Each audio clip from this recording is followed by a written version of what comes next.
Okay, and we're live. Yeah, so this is React 30, everyone. 30 minutes about React. And yeah, so we're just starting this brand new podcast, and I think it'd be probably good for us each to introduce ourselves, and then we'll talk about what the podcast is all about, and then yeah, and then we'll get into. I think we're going to be talking about how we got into React for our first show. So yeah, just by way of introduction, my name is Kent C. Dodds, and I work at PayPal doing React and Node and JavaScript stuff, and it's awesome. Yeah, that's me. Um, so you guys go next. Okay, I'm Ryan P. Florence. I work with Michael on our company, React Training, and where we go around and train people on React, and also spend the rest of our time in open source. And doing podcasts, And doing podcasts now, apparently. apparently. Nice. So my name is Michael Jackson. What's your I middle am. initial? Yes. Oh, yes. You guys said yes. My middle initials are.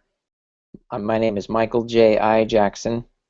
I'll spare you the details of how my father gave all of us two middle names because he didn't have any.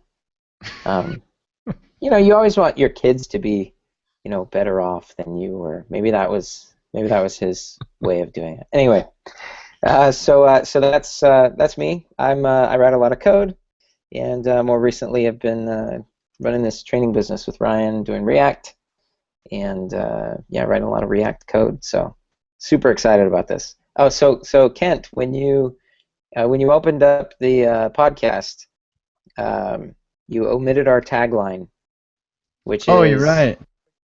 that we go ahead, Kent. I'll let Let's try you. it again. Yeah. So let's start over. So this is React 30, where we will waste no more than 30 minutes of your time. Nice. I hope our viewers appreciate that as much as we do. Listeners? Yeah. So Michael, do you want to talk about why you reached out to me to start this podcast? Yeah, sure.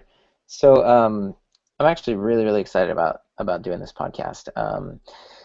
It's something that we've been sort of toying around with for a while, the idea of doing this podcast. So all of us, we've been doing React for a while now, and it's really going nuts out there. It's really, really getting big, and a lot of companies are using it. I mean, I don't think I can name any major, tech companies, at least out here in the San Francisco Bay Area, that are not at least dabbling in React. I mean, many companies are using it whole hog, and so it's just absolutely blown up. And we travel around and talk to a lot of different people about React, and so we get kind of this bird's eye view of kind of the the ecosystem and the community. And I find that a lot of times when we're traveling around, we're talking to people about React, and they're saying, "Oh, well, I have trouble kind of, finding good, material on React, good articles to read about it, and interesting, podcasts and just blogs and things where I can learn more about it and stay current with it." And so I thought that if anybody was going to do it, we should probably start up a podcast, and hopefully we can. It's not going to be 100% the truth all the time. We have opinions just like everybody else, but hopefully we can invite some other people in here and just kind of help to highlight some of the stuff that's going on in the React community, and also share some of our own ideas as well as we continue to learn and gain more experience with it. And just a place for everybody to just sort of come every week for 30 minutes and talk about React and listen to others talk about React. So that was the goal behind the whole thing. Yeah, I definitely think it'll be good to get different perspectives and people like we kind of actually, for people who don't know, we actually recorded this once already, and so I feel like I'm going to be repeating myself because I am. But I feel like we need to make sure that we're being inclusive of other people, and that we don't like create an echo chamber of ourselves here in this podcast, but that we are open to other ideas and interesting ways to think about building React applications, because they're, it's we could talk forever, and maybe we will one day about, well, maybe not forever, but for 30 For minutes, more than 30 minutes anyway. we could talk for 30 minutes about best practices and what that even means, or if that even is a thing. And so having a lot of diverse opinions and ideas of what good practices are, I think, will be valuable for the show upcoming. Totally. I've got a list right now of probably like 10 people in my head already that I want to have come on here and talk about cool stuff that they're working on in React. And I think one of the coolest things about React is, when it first came out a couple years ago, Pete Hunt gave a presentation at JSConf EU entitled "React: Rethinking Best Practices." It was 3 years ago. And I thought, I was it 3 years ago? Yeah. Yeah, 2013. Wow. It was awesome because I love how the React community sort of embraced that mantra. We're going to rethink the best practices, and so I kind of want that to be. I kind of want to take that mantra to this podcast as well. Like, nothing is sacred. Let's talk about everything, and let's let's have some good open discussions and try and be as inclusive of as many different ideas as possible. So. Yeah. One other thing is, we do have a timer, and so once it hits 30 minutes, Michael, you have your timer going, right? It's going to blow up at us? Absolutely. It's going to mercilessly cut us off mid-conversation. Yeah. So we let's probably get started. we won't be saying goodbye. We'll just be exploding at the end. It's going to be great. Yeah. So let's not waste any more of your time. We're going to be talking about how we got into React, and maybe a little bit of that will be why we like it so much, and why, if you haven't gotten into it and you're listening to this podcast, I don't know what on earth you're doing, but if you haven't gotten into it, why you should at least give it 5 minutes. So, Ryan, I think we're gonna have you go first. Sure. So I was working at a company called Instructure, where we built learning management software, and we were really struggling with the front end, getting stuff done, and so we reached for Ember at the time. This is 5 years ago now, I don't know, a lot of years ago, and it was before the current Ember router, so it was a long time ago when I started messing around with Ember, and the router just kept getting better and better, and it was really awesome, and I loved that, and so we adopted it, and then you've probably heard of DBMon. that ridiculous app that like keeps track of data. Well, so it's a real app that we built at Instructure that my boss actually built, and it monitored our databases, DBMon. So if a cluster had a long-running query, we could see that and then deal with it. And we built it in Ember. We had 100 clusters, and so 100 rows of a lot of changing data. The app couldn't even scroll. Like, you couldn't really use it all that well, and so we were hitting some performance things there, and at the same time we were trying to build a year into Ember, we were trying to build an Ember data, I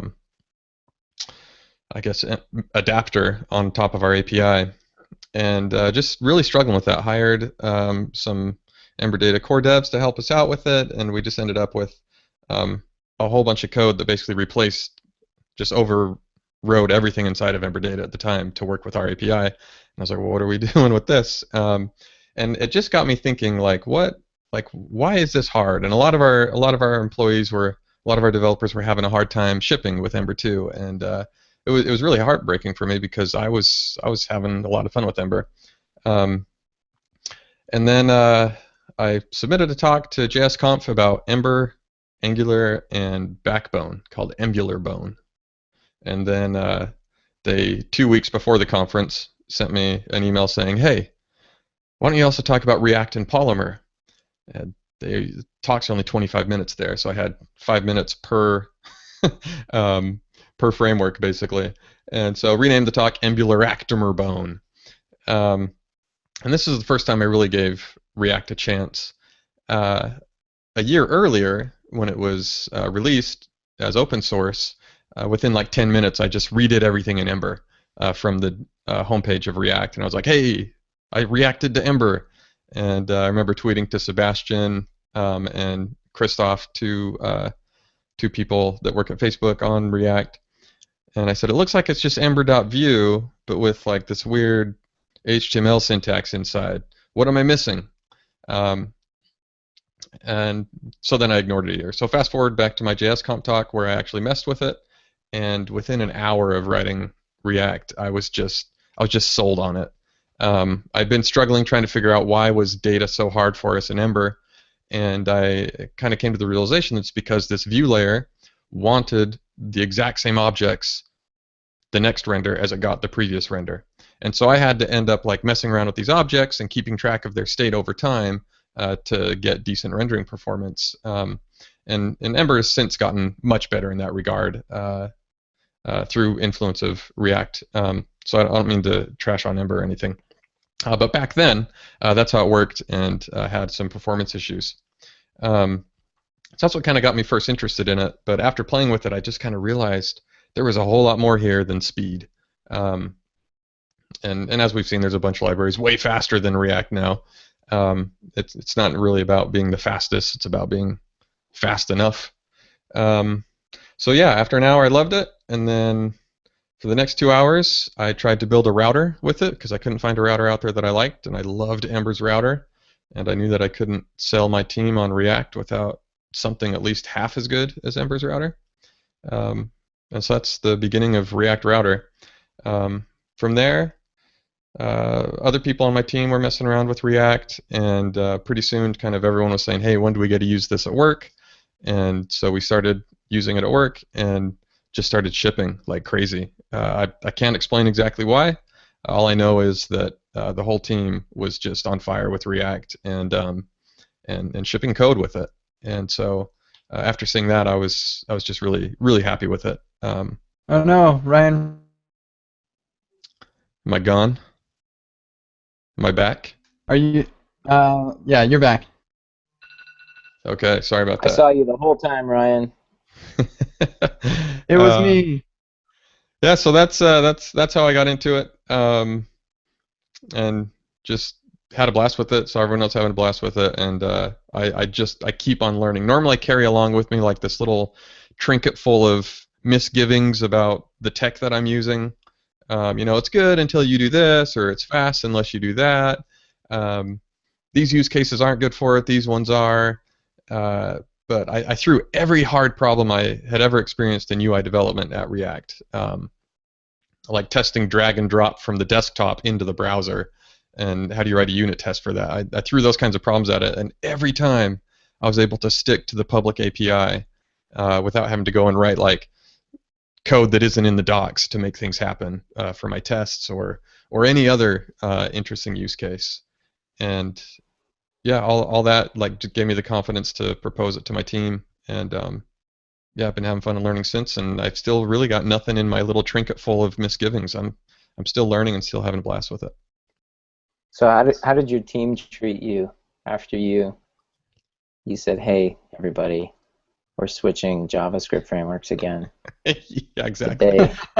Did they want to burn you at the stake? Well, I really didn't want to do that because we had just switched, and like no one was happy, and like it was like, okay, we're gonna switch again. So we didn't do it that way.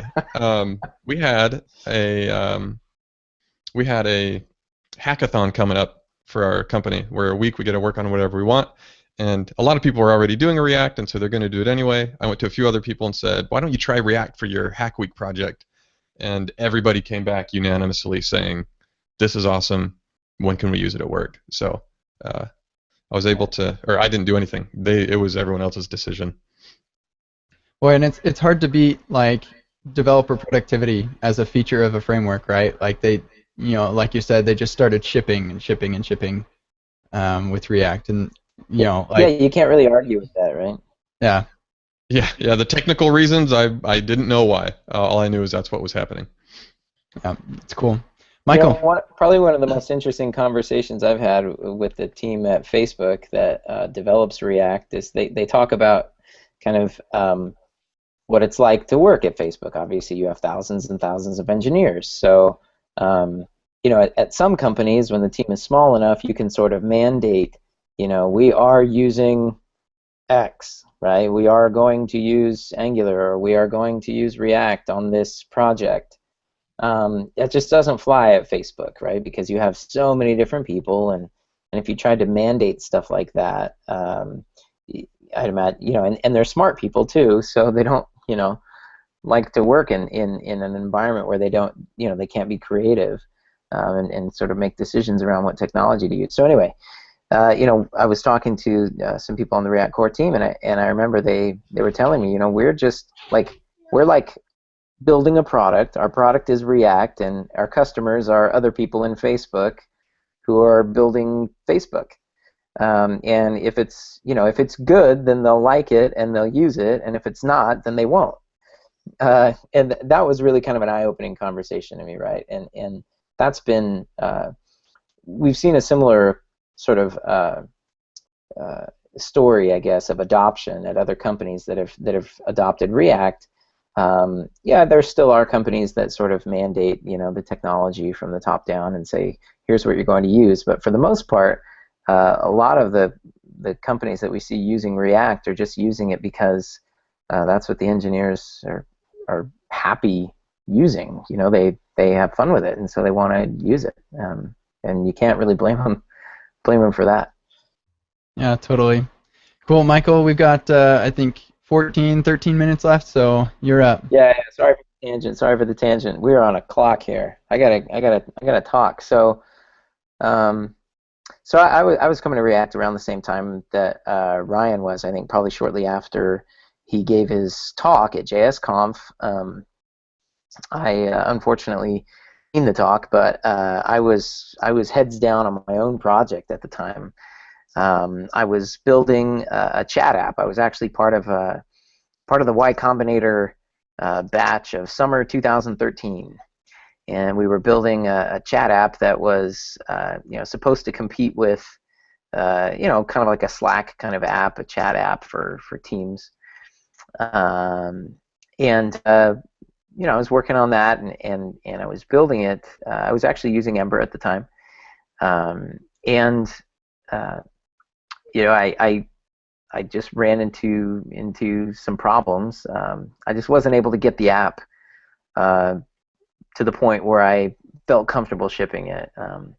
I maybe if I had been better at Ember, I could have, but being in the position that I was, I worked on it for months and months, and I was not able to do that. I was working on it. Demo day actually came and went. If you've ever done Y Combinator, if you've ever kind of heard about how it goes, you have like 3 months to work on your app, and then you have demo day where you're supposed to stand up in front of a bunch of investors and tell everybody what you built. And demo day, unfortunately, came and went for us, and we still didn't have a product. We still hadn't shipped. And that for me was pretty depressing. It was a hard time, needless to say. Having an opportunity like that just sort of pass you by, and but we kept working on it. About 6 months later, I was still working on the app. I'd put a ton of my own personal time and effort and savings obviously into this thing, and it just wasn't working out. And I started trying to analyze, what was it? What was the reason that I hadn't shipped, that I wasn't able to ship? And I started kind of picking apart my processes personally as a developer and saying, because my partner at that time was a designer, and he's very, very good at what he did. And so I would look at him, and he would bang out some new designs in kind of a burst of inspiration relatively quickly. And then it was sort of up to me to sort of bring those things to life. And as a developer, as a worker really in this industry, I think it's not unusual to see, on a team of 10 developers, you'll probably have 1 or 2 designers. Usually the design team is much, much smaller than the development team. And I think it's because of this ratio of work, right? Traditionally, You can, draw the app faster than you can actually bring it to life. And so, us being a 1-to-1 ratio, I wanted to see if I could work as quickly as my partner, as the designer worked. I wanted to be able to bring things to life as quickly as he could draw them, or at least close. And so I started kind of analyzing my process. And one day I was looking at, my Ember app, and I was looking at, this fact that I had like 2 or 3 tabs open. Anytime I was working on any feature, I had at least a few different files open. One was for the template, and then one was for the controller, and another one was for the model, and maybe another one for the CSS or whatever. And I remember thinking, well, I've got this context switch in my head, right? Every time I switch from the template over to the controller file, or from the controller file back to the template, there's a bit of a context switch. There's a bit of a rub. I kind of wish it was all just sort of part of the same file. And it reminded me of a conversation that I had had previously a few years back with a friend of mine who, he suggested that I start learning Scala, because I was kind of telling him about my desire to kind of put HTML into my JavaScript. In Scala they have an XML primitive, which is actually kind of an interesting concept if you think about it. If you're a Java programmer and you're in that ecosystem, XML is kind of like your bread and butter. It's kind of like JSON is in the JavaScript ecosystem. And so you've got primitives for numbers and strings and booleans, and you might as well have a primitive for making XML documents because you're just doing it all the time.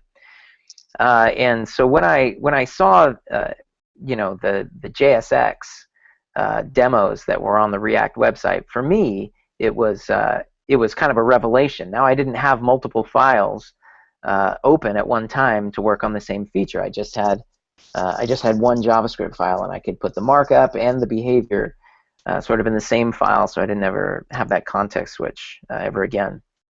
And so that for me was a huge productivity boost. And I remember the way I got partnered up with Ryan actually is I was kind of tweeting about it, like, I've got this context switch, and Ryan goes, yeah, JSX, that's why I like the JSX so much. And I was like, yeah, I was looking at that too. It reads so nice. And then we kind of just hit it off from there, and just kind of started working on stuff together. Happily ever after. Yeah. I still remember some of the first conversations though, where we were both just geeking out on React and just thinking like, wow, now I can do this, and now I can do this other thing, and I don't even have to think about some, X. Like, how are we going to render this when we get to that? And it's like, you just do it. What? Yeah, I don't even have to think about this other thing that we used to like really have to worry about, and now it's just like this. What if the objects change? It doesn't matter. We were doing a training a couple of months ago. I forget where we were, and Ryan was up front, and he kept saying, "Oh, and then you just do this." And one of the guys in the audience, or at the group that we were training at, he got really upset, and he was like, "Would you stop saying you just do this and you just do that?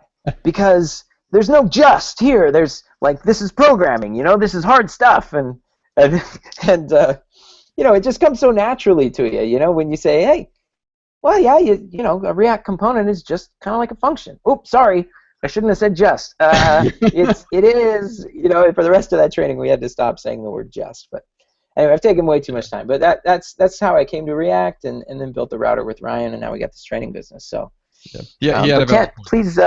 They just all the time. I said the guy had a valid point. But there are some points in the training where it's like, no, I'm going to say just because you literally just have to do this. When instead, historically you had to do a whole lot more stuff than that. Yeah, like you don't have to call into some weird API, or you don't have to you just call the function. Yeah. Yeah, you just map the array. Exactly. Yep. Yeah. Exactly. So really quickly from my story, I actually have only been doing React full time since I started at PayPal, just like 6 months ago. So I'm going to be bringing the newbie perspective to the podcast. I actually first learned enough about React to really know what it was back in January of 2014. I was driving to ngconf. I was all over the Angular bandwagon, and totally loving it and building awesome stuff. When I was as I was driving to ngconf, I listened to the JavaScript Jabber episode about React, and they were talking about the virtual DOM, and it was like, I don't know what this thing is, and JSX and all this stuff that I was like, some of the things sounded really cool, and the performance implications sounded pretty neat. But I totally just was like, well, I'm on my way to ngconf, so see ya. And then just like a couple days after ngconf, though, I thought, I got to give React a go. Merritt Christensen, one of my hero programmers, was really interested in it, and Matt Zabriskie, one of my buddies, was into it too. And so I thought, like, let's just give it a shot, see what it's like. And so I went into the docs and started following along. And in the docs, that like when I first saw JSX, I was like, yeah, this is garbage. What is this doing in my JavaScript? But in the docs, it says just give it 5 minutes, and you'll see why it's awesome. And so I did, and literally after 5 minutes, I was like, oh, okay, light bulb, like this totally makes sense, and I love this. And so yeah, I remember when I started playing around with React, I tweeted, finally trying out React.js, oh, the thrill of learning something new. And actually, fun story, so there are 2 likes on that tweet. Matt Zabriskie is one, and Jordan Walk, who created React, is the other. So he was following the React Twitter handle, I guess, and excited that people were trying out React. But like all the tweets following that for the next like 2 hours are me quoting the React documentation, because it's just like, wow, this is totally awesome. Like it was, to me, the React docs were like a gold mine of really awesome stuff about JavaScript in general, not just React. Just really good, solid practices.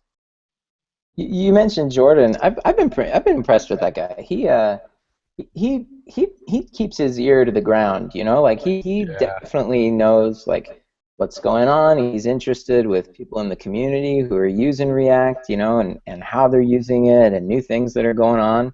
I've been really, really impressed with just kind of just the way he sort of thinks about it. I remember meeting him for the first time at the first React Conf last year, and I was like, hey, Jordan, isn't this just like crazy how all of this is blown up? And he looked at me and he goes, not really. Like, it's just, it's just like a lot of old ideas that are just like come back again, a lot of, building functional composition of UI. And I mean, just very, very humble about it, and just very like straightforward about it. And I really, anyway, I really enjoyed talking to him about it. We'll have to get him on the show sometime soon. That'd be cool. Yeah, Jordan's awesome. Yeah. I still haven't met him, but yeah, one day. I hunted him down for like 30 minutes at React Conf. Just wandering all over. I found you. Where's Jordan? Where is Jordan?